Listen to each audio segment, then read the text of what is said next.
Ayushman card अलग है हमारे ये दोनों पार्षद हैं माशाल्लाह, कई बार शिविर लगा चुके हैं। इनके घर पर 24 घंटे मतलब 12 महीने ये सुविधा मौजूद रहती है आयुष्मान कार्ड की। आधार खजराना व्यापारी एसोसिएशन ने नवनिर्वाचित पार्षदों के सम्मान हेतु खजराना के क्राउन कम्युनिटी हॉल में प्रोग्राम रखा, जिसमें शहर के तमाम मुस्लिम पार्षदों, धर्मगुरुओं और समाज सेवियों ने बड़ी संख्या में हिस्सा लिया। बता दें कि हाल ही में हुए इंदौर नगर निगम चुनाव में मुस्लिम क्षेत्र से नवनिर्वाचित पार्षदों के सम्मान हेतु खजराना व्यापारी एसोसिएशन ने एक सम्मान समारोह रखा था। इस समारोह में हाल ही में चुने हुए मुस्लिम पार्षद रुबीना इकबाल खान, उस्मान पटेल, अंसाफ अंसारी और रफीक खान ने हिस्सा लिया। सम्मान समारोह में स्वास्थ्य और शिक्षा पर भी बात रखी गई, जिसमें पार्षदों, धर्मगुरुओं और समाज सेवियों ने अपने अपने विचार रखे। सम्मान समारोह के दौरान सभी पार्षदों को साफा बांधकर हारमाला डालकर व ट्रॉफी देकर सम्मान किया गया। कम्युनिटी हॉल के रईस खान ने भी सभी पार्षदों, धर्मगुरुओं और समाज सेवियों को तोहफे देकर सम्मानित किया। प्रोग्राम का संचालन खजराना व्यापारी एसोसिएशन संस्थापक इफ्तिखार गुड्डू ने किया और आभार एसोसिएशन के अध्यक्ष यूसुफ कुरैशी ने प्रकट किया। खजराना व्यापारी एसोसिएशन लगातार 13 सालों से इस तरह के कई कामयाब प्रोग्राम कर चुके हैं अल्हम्दुलिल्लाह, और उसके रिजल्ट भी आए। ऐसा नहीं कि प्रोग्राम होने के बाद सब भूल गए, इंशाअल्लाह अल्लाह के करम से उस चीज़ों पर अमल भी होता है। खजराना व्यापारी एसोसिएशन का गठन 13 साल पहले हुआ था।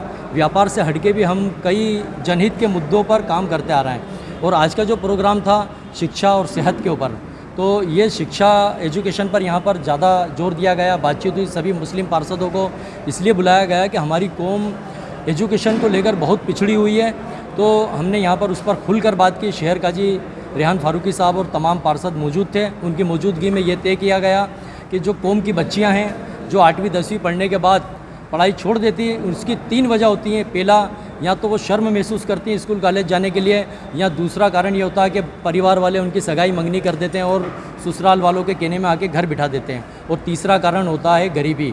हमारी बच्चियाँ पैसे की कमी की वजह से तालीम हासिल नहीं कर पाती। खजराना में ऐसी बच्चियां मौजूद हैं जिसे हम सुल्तान अवार्ड दे चुके हैं।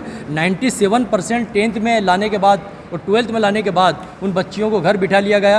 ये बड़े नहायत ही अफसोस की बात है कि ऐसे होनहार बच्चे अगर घर बैठ जाएंगे, हमारी बच्चियाँ घर बैठ जाएंगी, तो आखिर हमारी कौम क्या हासिल करेगी। और दूसरा सवाल बात यह आ रही कि व्यापारी एसोसिएशन से हम जुड़े, व्यापारियों को इसलिए हमने बुलाया, और व्यापारी हम जो व्यापार कर रहे हैं, भले हम कम पढ़े लिखे, लेकिन हमारे बच्चों को हम ज़्यादा से ज़्यादा तालीम देना चाहते हैं, क्योंकि हर व्यापार में एजुकेशन बेहद ज़रूरी हो गया। चाहे वो कोई भी फील्ड हो, चाहे कपड़े का व्यापार हो, चाहे होटल का व्यापार हो, बगैर एजुकेशन के कोई भी व्यापार बुलंदी पर ले जाना नामुमकिन है। तो हम चाहते हैं कि सभी व्यापारी अपने बच्चों को तालीम दें, ताकि अपने व्यापार को आगे बढ़ाया जा सके। पुश्तैनी व्यापार है, इसको तरक्की देने के लिए एजुकेशन बेहद ज़रूरी है। ठीक है, तो दोस्तों अब हमारे साथ में है पार्षद वार्ड 39 की रुबीना खान और उनके पार्षद पति इकबाल खान साहब हैं। आइए हम इनसे बात करते हैं। इकबाल भाई, शिक्षा और स्वास्थ्य की अभी बातें हो रही थी इस मंच से, तो अपने निजी स्तर पे अपने वार्ड में स्वास्थ्य और शिक्षा आसानी से मुहैया कराने के लिए आपकी क्या आगे प्लानिंग है, क्या करेंगे आप? देखिए, हमने चुनाव जीतते से खजराना उर्दू स्कूल शाशी की जो दरगाह नारशा वली के समीप है ताज नगर के अंदर, वहाँ हमने सबसे पहले 4 कमरे उर्दू के बनवाए हैं, है ना। उसके बाद हमने लगातार और बिल्डिंग को बढ़ाने के लिए कोशिश करते रहे। 8वीं तक उर्दू क्लास को 11वीं तक कराने की कोशिश करते रहे। उसके बाद हमने हिंदी स्कूल की कमी महसूस करी, तो लगातार हमारे पास सारे लेटर हैं, और शिक्षा मंत्रालय से, शिक्षा मंत्री से, सांसद से, विधायक से सबको लेटर दिए, कोशिश करी, लगातार कोशिश करते आए। यहाँ पर खजराने में कॉलेज की कमी है। कॉलेज की कमी के लिए भी हमने जीतू पटवारी जी को ज्ञापन दिया था और कोशिश करी थी। उन्होंने कलेक्टर साहब को भी लिखा था कि इनको ज़मीन आवंटित करो ताकि कॉलेज बने। तो इस पे बहुत कुछ काम हम कर चुके हैं। और सबसे बड़ी जो समस्या खजराने की वो थी शासकीय चिकित्सालय की। शासकीय चिकित्सालय खजराने में नहीं था। हमने लगातार गुलाम नबी आज़ाद जब केंद्रीय मंत्री थे तब उनको ज्ञापन दिया था। उनका लेटर है हमारे पास, उन्होंने लेटर मध्य प्रदेश शासन को लिखा था। उसके बाद कार्रवाई आगे बढ़ी, लगातार विधायक को भी ज्ञापन दिया।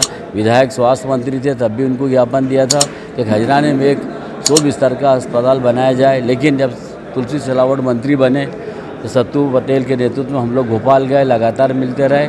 कमलनाथ जी से मिले, उन्होंने तत्काल हमारे को 100 बिस्तर का अस्पताल आवंटित कर दिया।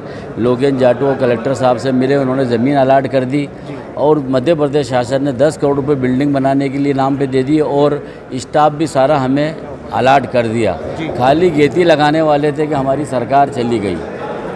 इसके लिए वो विधायक जी अब नहीं चाहते हैं कि खजराने के अंदर बने, लेकिन हम विधायक महेंद्र हाटिया जी से जाके मिलेंगे, खजराने के नागरिकों को ले आके मिलेंगे, उनसे निवेदन करें कि ये गरीब तबके का इलाका है, गणेश मंदिर है, काली का मंदिर है, दरगाह नाहरशावली, हिंदुस्तान से भी धार्मिक लोग यहाँ आते हैं। खजराने में 100 बिस्तर का अस्पताल होना बेहद ज़रूरी है। तब ईश्वर उनको सद्बुद्धि दे दे विधायक जी को। यदि सद्बुद्धि उनको नहीं देता है तो हम जनता के आंदोलन में लेके जाएंगे और न्यायालय की शरण में जाएंगे, पिटीशन लगाएंगे। मौका आया तो हाई कोर्ट और सुप्रीम कोर्ट तक के हम इस मामले को लेके जाएंगे। जो चीज़ सारी अलाट हो चुकी उसको रोकने का अब क्या कारण है। निर्दलीय चंदन नगर से वार्ड 2 से जीत का है रफ़ीक खान साहब, वो आज हमारे साथ में मौजूद है। आइए हम बात करते हैं रफ़ीक भाई।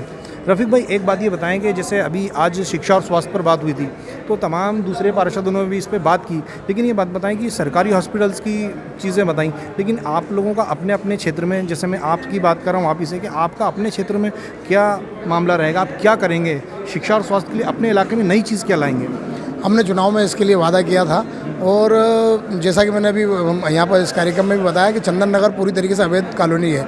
उसमें कहीं भी ना कोई सीलिंग की, ना कोई नगर निगम या कलेक्टर या कोई सी नजूल की कोई ज़मीन, वहाँ की सरकारी ज़मीन है नहीं।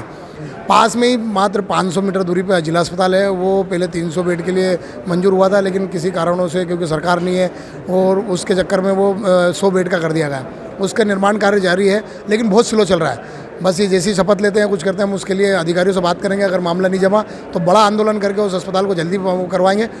एक उप स्वास्थ्य केंद्र की मांग हम चंदन नगर के अंदर ही करेंगे कि रात बिरात अगर डिलीवरी वाला महिलाओं का कुछ काम होता है या कोई दिक्कत आती है तो महिलाओं को चंदन नगर छोड़ के बाहर जाना नहीं पड़े। हमने उसकी मांग करेंगे और जल्दी से उसको, क्योंकि वो किसी किराए की बिल्डिंग में भी वो चल सकता है, तो इसलिए हम उसको उप स्वास्थ्य केंद्र करेंगे। जहाँ तक शिक्षा की बात है तो पहले एक स्कूल, जो कि वार्ड पहले बहुत बड़ा था तो वो वार्ड के अंदर ही आता था, अब वो 5 नंबर वार्ड में चला गया। उर्दू स्कूल भी था उसमें और चंदन नगर 48 नंबर स्कूल के नाम से वो फेमस था वो। अब अभी यहाँ पर कोई सरकारी स्कूल है नहीं, प्राइवेट स्कूलों में हमने अच्छी शिक्षा मिले उसके लिए कर रहे हैं। हम अपनी तरफ से कई लोगों को जहाँ कहीं किसी भी तरह की मदद होती है वो करके कि ताकि बच्चे पढ़े और हम हमारे ही बीच में से IAS IPS जैसी और MBBS और वकील हम हमारे बीच में बना सकें, ऐसी हम कोशिश कर रहे हैं कि वहाँ से बच्चे पढ़े। जो बच्चा पढ़ने में ध्यान देगा या उनको अगर किसी भी तरह की, चाहे वो आर्थिक तकलीफ हो या किसी तरह की तकलीफ हो, हम अपने पास से उसमें व्यवस्था करने की कोशिश करेंगे। अच्छा रफ़ीक भाई, एक चीज़ और आती है, जैसे कि RT एडमिशन होते हैं तो कई जगह ये होता है कि पार्षदों की तरफ से, जो कि मुस्लिम पार्षदों की तरफ से होना चाहिए, तो RT एडमिशन क्या आप इस बार अपनी तरफ से करवाने की पूरी कोशिश करेंगे? अभी से नहीं, मैं पहले से ही इसमें पूरी तरीके से सक्रिय हूँ और जहाँ भी RT एडमिशन की, अगर चंदन नगर के स्कूल हो या चंदन नगर के बाहर हो, क्योंकि उसका एक दायरा बंधा होता है कि इतने किलोमीटर के अंदर वो स्कूल होना चाहिए। अगर अच्छे से अच्छा स्कूल है और वहाँ RT की वहाँ पर रिक्वायरमेंट बाकी है तो मैं उन लोगों के लिए मदद करता हूँ और आगे भी उसके लिए मदद करता रहूँगा। और RT में जितने ज़्यादा से ज़्यादा बच्चों का एडमिशन होना चाहिए और मैं करवाऊँगा, जहाँ भी ज़रूरत पड़ेगी मैं उसके लिए तैयार हूँ। ये शब्द उनके थे? हाँ, ये उनके शब्द थे और उन्होंने किया, मैं खजराने के पास कहीं बनवा देता हूँ इसको, आस-पास कहीं बनवा देता हूँ। इससे पे वो सहमत हो गए, लेकिन हम उनसे और आग्रह करेंगे, अल्लाह ताला गणेश जी, काली का मंदिर, दरगाह नाहरशावली, ये 3 यहाँ धार्मिक वली हैं, बड़े लोग हैं और ये भी उनको निर्देश दें कि कम से कम सद्बुद्धि आ जाए, ईश्वर उनको सद्बुद्धि दे दे और वो खजराने के लिए सहमत हो जाएं। हम पहली कोशिश पूरी विधायक जी से करेंगे, जाके शंकर लालवानी से करेंगे, सांसद हैं, और मध्य प्रदेश के मुख्यमंत्री से भी मिलेंगे कि हमारे को जो चीज़ अलाट होगी उसको आप कैंसिल नहीं करें। तो दोस्तों, अब हमारे साथ में पार्षद रुबीना इकबाल खान मोहतरमा, आइए हम इनसे पूछते हैं कि महिलाओं के लिए ये शिक्षा के स्तर में क्या करेंगे। तो मैम आप बताएं कि महिलाओं के लिए आपकी क्या योजना है खजराने में शिक्षा को लेकर? देखिए, मैं खुद महिला हूँ और महिलाओं के लिए एक बहुत सॉफ्ट कॉर्नर एक औरत के लिए औरत का होता है, तो इसी को मद्देनज़र रखते हुए मैंने एक यहाँ पे खिजराबाद में गार्डन बनवाया था कि पर्दे का इत्माम हो और सिर्फ लेडीज़ उसके अंदर जाएं। तो शिक्षा को लेके ऐसा है कि हमारी, मतलब क्या कहना चाहिए, बदनसीबी है या पता नहीं, हमारी सरकार नहीं थी। मैंने लगातार 5 साल पिछली बार भी कोशिश करी कि जो उर्दू मीडियम स्कूल है वो सिर्फ 8वीं तक है, और हम लोग ज़्यादातर देख लिए मुसलमान लोग जो हैं ज़्यादातर खासकर ये बच्चियों को बाहर भेजने में डरते हैं।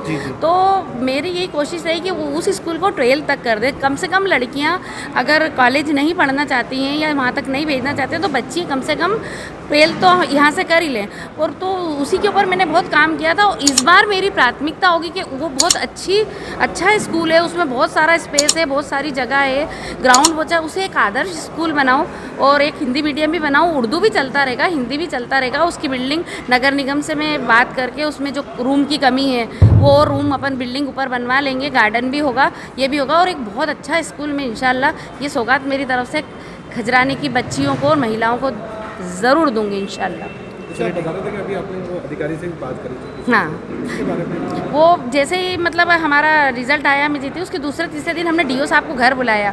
वो फिर उसका उर्दू स्कूल का मुआयना कराया। उनको दूसरी वजह से बुलाया था, वहाँ पे क्या बाउंड्री वाल जो है थोड़ी नीची है, तो रात में क्या होता है कि कुछ असामाजिक तत्व वो आते हैं अंदर, कुछ वो सिगरेट विगरेट पीते हैं। तो मैंने उनसे डिमांड की है कि एक तो उसको वॉल को ऊँचा कर दो अभी आप फ़िलहाल, दूसरा कुछ पानी टपक रहा था कुछ कमरों में तो उसकी मरम्मत की मांग की। साथ ही मैंने हिंदी मीडियम की भी, उन्होंने क्या कि ये आपकी मांग जो है बहुत उचित है, क्योंकि ऐसा कुछ उनका क्राइटेरिया है कि इतनी लगभग 1 लाख 1.5 लाख की आबादी में एक हिंदी मीडियम स्कूल होना ही चाहिए और वो देंगे आपको और आप इसके लिए कोशिश करो। डीओ साहब ने मुझे आश्वासन दिया मैं आपके साथ हूँ, एक लेटर मुझे दो, एक मुख्यमंत्री जी को दो और फिर इंशाल्लाह अपन स्कूल बड़ा स्कूल बनाएंगे। मैं ला दूँ कि जो एक स्वास्थ्य की बात हो रही है तो माशाल्लाह यहाँ पे बहुत अच्छे डॉक्टर हैं और अभी जैसे इमरान साहब ने जिक्र किया कि यूनानी कॉलेज है फारूकी, तो इसमें वाकई बहुत सारे BUMS डॉक्टर आए हैं। आपको देखिए डॉक्टर सलाउद्दीन जो BUMS किया इन्होंने, उनके वहाँ बाहर तक भीड़ लगी रहती है। माशाल्लाह इतना अच्छी दवा लिखते हैं, एक खुराक में फ़ायदा हो जाता है। तो BUMS मेरे खजराने के बच्चों से भी गुजारिश है, जैसा कि इन्होंने बताया कि वो भी BUMS डॉक्टर बने और यहाँ नहीं तो कहीं और जाके उसकी अपनी खिदमत दें।